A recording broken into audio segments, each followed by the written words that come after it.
Hello, I'm Xavier, and today I hope to inform you a little bit about what goes on inside your muscles as they contract and relax, and hope to give you a little insight on, the mechanism and what regulates that contraction. Hope you enjoy. Hey, what's up, X?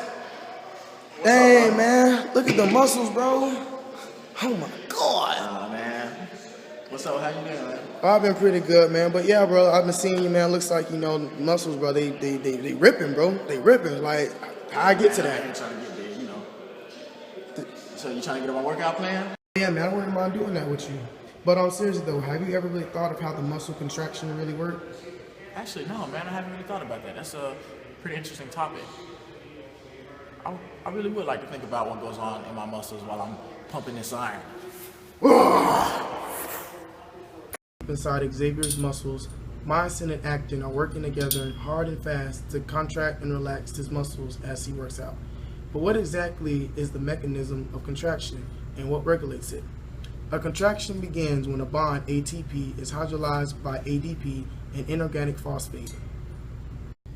This causes the myosin head to extend and can attach to a binding site on the actin, forming a cross bridge. Next, an actin potential called the power stroke pulls the actin toward the sarcomere. ADP and the phosphate are released during the power stroke. The myosin stays attached to the actin until a new ATP is attached, then the cycle starts over.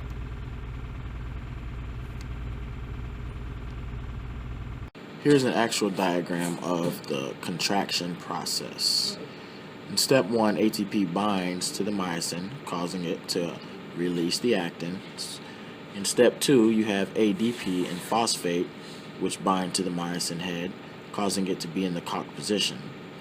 In step 3, the phosphate is released from the myosin head, causing it to bind, and then both ADP and phosphate are released, causing the power stroke.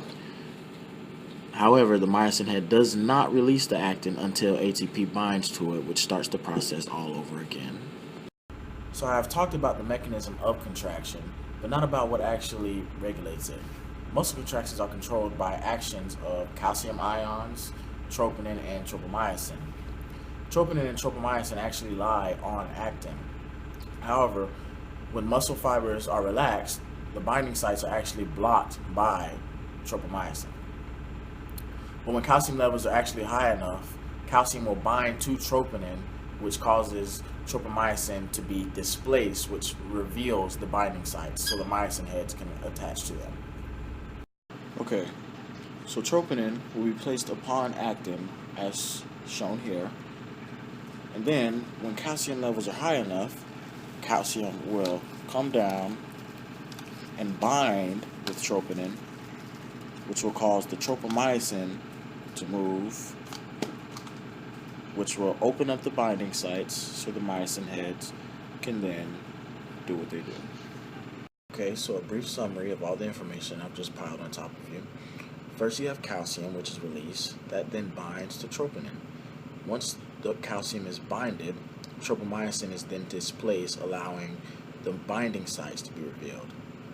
Now, once those are revealed, myosin heads can then attach themselves to those. Now, for those to be attached, you need ADP and inorganic phosphate to hydrolyze ATP. Once that happens, the myosin head then attaches to the binding site. Now, for the action potential or the power stroke to happen, you actually need the phosphate and the ADP to be released. Once those are released, the power stroke occurs, which slides the actin across closer to the sarcomere.